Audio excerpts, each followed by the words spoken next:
Good morning, my name is Ben Stempinski, and welcome back to Music Mania. We have a great show for you today, but of course, we always start off with a recap of last week's show. We discussed the fundamentals of audio engineering with Brian Lucas, who shared some insight on how the evolution of recording and mixing has impacted the music industry. Moving to our main segment of the day, we will explore what it's like to be a member of Wisconsin's finest. The Warhawk Marching Band represents Whitewater's football team each year, and today we're going to learn more about the group. But first, we have a video from our reporter, Michael.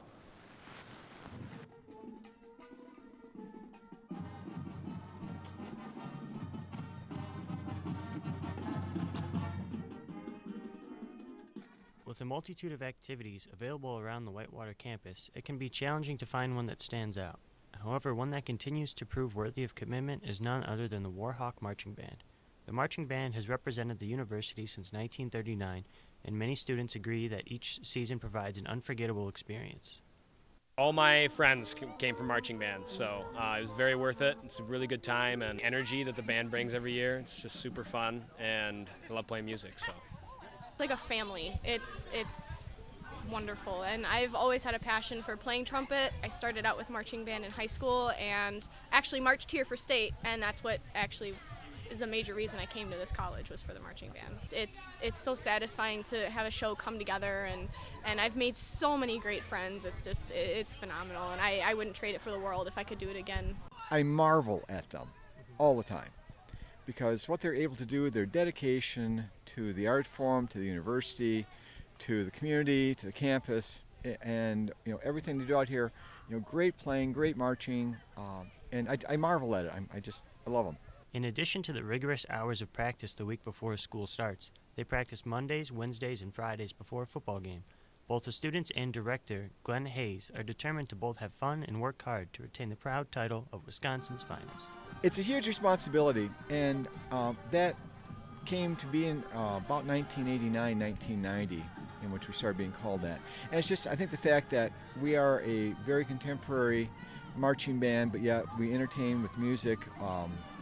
We have our own style, and we're held as a model for state high schools around the state.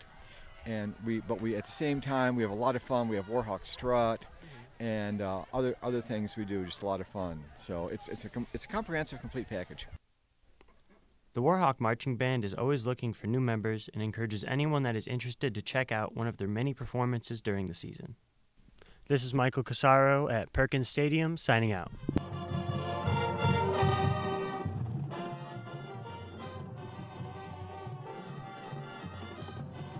Welcome back. Today we're here with a special guest, Professor Glenn Hayes. He's the current director of the Warhawk Marching Band and has been teaching at the University of Wisconsin-Whitewater for over 33 years. Thanks for coming, Dr. Hayes. Oh, thank you for the invitation, Ben. Being a music instructor for as long as you have, how have you adapted to the current teaching and being a music instructor for as long as you have? Could you tell us a little about your journey as a teacher at the University of Wisconsin-Whitewater? It's been a wonderful journey. The band has evolved. My first year, we had 65 members. Most we've had was 190. We were 150 this year. But the inclusion of the electronics, of incorporating the color guard more, of really focusing in on basics musically, I just feel the band has grown, and we've grown as a group, myself included, and we keep pushing the envelope a little bit to make certain it's entertaining for the audience, and also challenging for the students who want to come in and grow through the organization, and keeping the music current as well. Yeah. Within that journey, would you say there are any standout moments that really impacted how you approach teaching? Definitely. I would say my second year, in which the drum major that I selected at the time had been a former Madison Scout. We jumped from 65 to 110, and we just had to scramble because we didn't have the staff we have now, etc. And we were running, he and I, about 20 hours a day, making certain that we were teaching the band, getting the instruments we needed. We didn't have enough uniforms, etc. Another major impact was our first Green Bay Packers performance, to realize and get to that level, and then several since then. And the concert side, being the featured group at an International Wind Band Festival in England, and now coming up in March will be our second performance ever at Carnegie Hall. Okay. So there have been some wonderful moments along the way. Okay. And how long have you been directing the marching band? Ever since I've been 1987. Oh, wow. Can you tell us a little about the marching band for those who are unfamiliar with it? It's a wonderful organization open to every student on campus without audition. We had students from all different majors, all different ages. We've had students, one time we had a visually impaired student and he was magnificent on the field. We accommodate students who might be in a wheelchair, etc.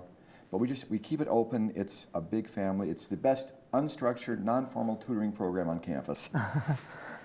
Considering your busy schedule, directing the various concert bands that you do, when do you typically start preparing for the upcoming marching band seasons? Good question. Actually, Toby Wilkinson, my associate, and I start planning. Generally, we start talking after the marching band banquet that night.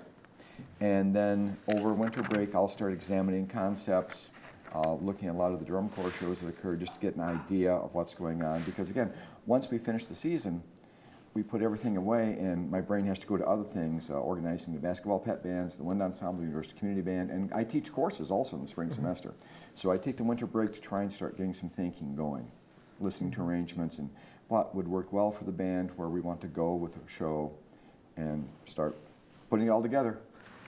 So now that it's December and the current marching band season is wrapped up, how do you feel it went compared to other seasons? I was thrilled with this season. The students were amazing, absolutely amazing. We had our 1-week camp. We did 4 selections this year.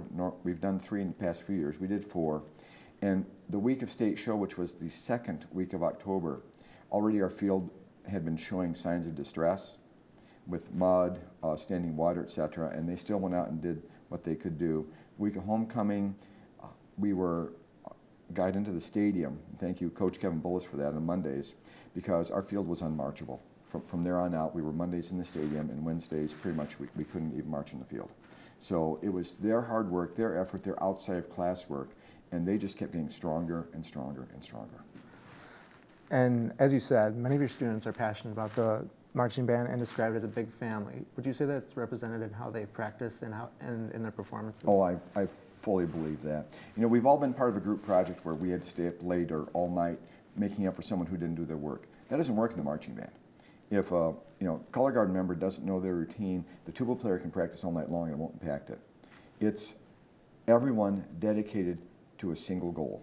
Mm-hmm. You know, when students come on the field, it is a unit, it is a group. The sections work together, they'll work together in sections, and they understand that everybody has to do their part, and they do it. It's wonderful. Wow.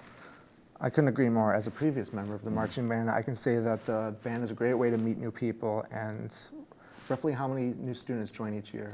About 60 to 70, and you mentioned that. Solid research has shown that students who were in band or choir or orchestra all through high school and start their very first semester in college have a 10% graduation rate.